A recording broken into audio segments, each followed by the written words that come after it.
Have you ever remembered something from your childhood so vividly, only to realize nobody else seems to recall it? Maybe it was a song, a toy, or an old TV show that felt so real. Yet when you try to find proof, it simply doesn't exist. Now imagine dozens of strangers suddenly coming forward online and confirming they remember the same thing. The same show, the same characters, the same disturbing images. That's exactly what happened with Candle Cove, a supposed children's program from the 1970s. But here's the unsettling part. The further people talked about it, the more they realized this wasn't a normal TV show. In fact, what they described was so strange, so unnerving, that many began to question whether it had ever aired at all. Some say it was just a creepypasta, a piece of internet horror fiction. Others claim it was real, that it existed, and that it left scars on the children who watched it. So, tonight, let's unravel the mystery. This is the full story of Candle Cove.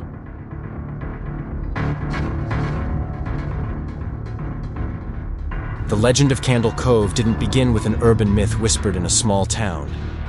It started online, in a forum thread where strangers began talking about childhood television memories. One user simply asked, "Does anyone remember a show called Candle Cove?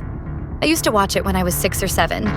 It was about pirates, and I think it was on local access. Maybe Channel 58? I can't seem to find any information on it."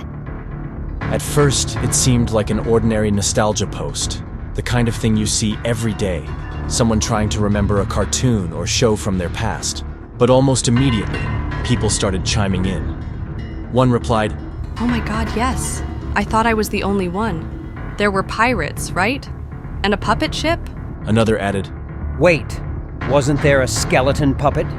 His name was something like Skin something? and then the floodgates opened.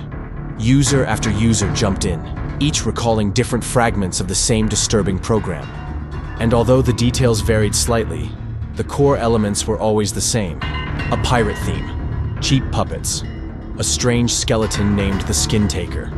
The deeper the conversation went, the more chilling the memories became. Everyone seemed to remember the Skin Taker, a hideous puppet skeleton dressed in a ragged cloak. His glass eyes were fixed, lifeless, but gave the impression that they were always watching.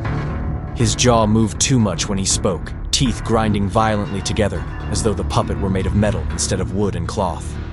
Some users swore that when he opened his mouth, sparks flew out. His voice wasn't playful or silly like most children's puppets.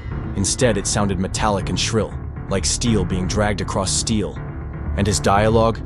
Terrifying. He would openly talk about stealing children's skin, not in a metaphorical way, not in some allegory for danger or fear, but in a literal way.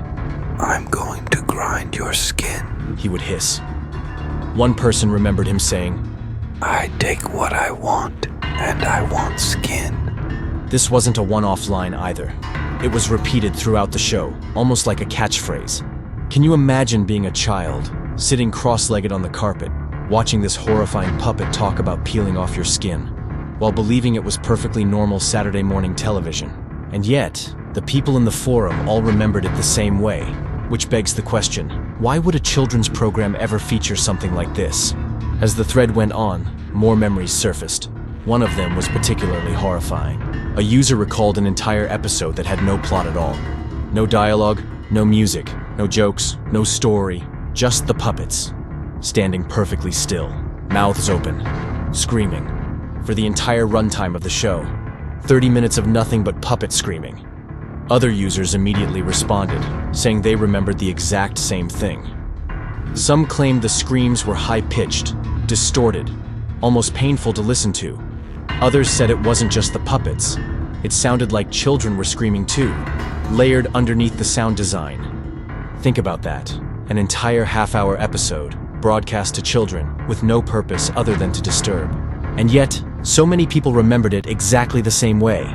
But the most unsettling memory wasn't the screaming episode, it was the endings. Almost every episode, users said, ended the same way. Not with a cheerful theme song, not with credits, not with a closing message or lesson, like you'd expect from a kid's show. Instead, the final image would always be the same. Real children. Not puppets, not animation, but actual kids, sitting silently in front of the camera, crying, Some remembered them sitting on the floor in old-fashioned clothes. Others remembered them sitting at a long table, sobbing quietly. There was never any explanation, never any narration, just kids crying until the screen cut to static. This detail horrified everyone, because if true, it meant Candle Cove wasn't just an odd puppet show, it was something much more sinister. The conversation went on, with more and more eerie details being added. And then, finally, one last post appeared. It read, You know what's weird?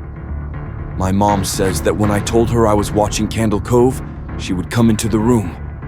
But the TV wasn't on a show. It was just static. I wasn't watching anything. I was just staring at static for 30 minutes. That was the last message. And with that, the entire thread went silent. So what was Candle Cove really? Some believe it was just a creepypasta, a clever piece of internet fiction written to spook people.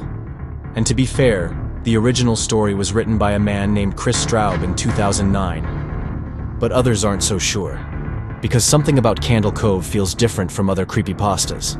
The memories people describe are so specific, so vivid, that many refuse to believe it's entirely made up. Some claim it was a real local access television program, quickly banned and erased.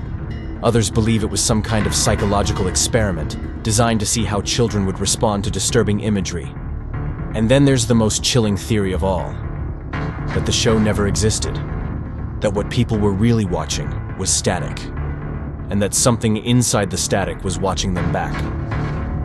Over the years, Candle Cove has become one of the most iconic internet horror stories of all time. It's been adapted into TV shows, short films, and countless retellings. But despite its popularity, the core mystery remains. Why do so many people feel like they actually saw Candle Cove as children? Why do its images, the skin taker, the screaming puppets, the crying children, stick so vividly in our collective memory? Maybe it's just the power of suggestion. Maybe it's the internet doing what the internet does best, blurring the line between fact and fiction. Or maybe it's something else. Maybe Candle Cove is real. Maybe it was always real. And maybe, late at night when you're flipping through channels and land on static, you'll see it too. That's the legend of Candle Cove. A children's show that may, or may not, have existed. What do you think? Was Candle Cove just a work of fiction?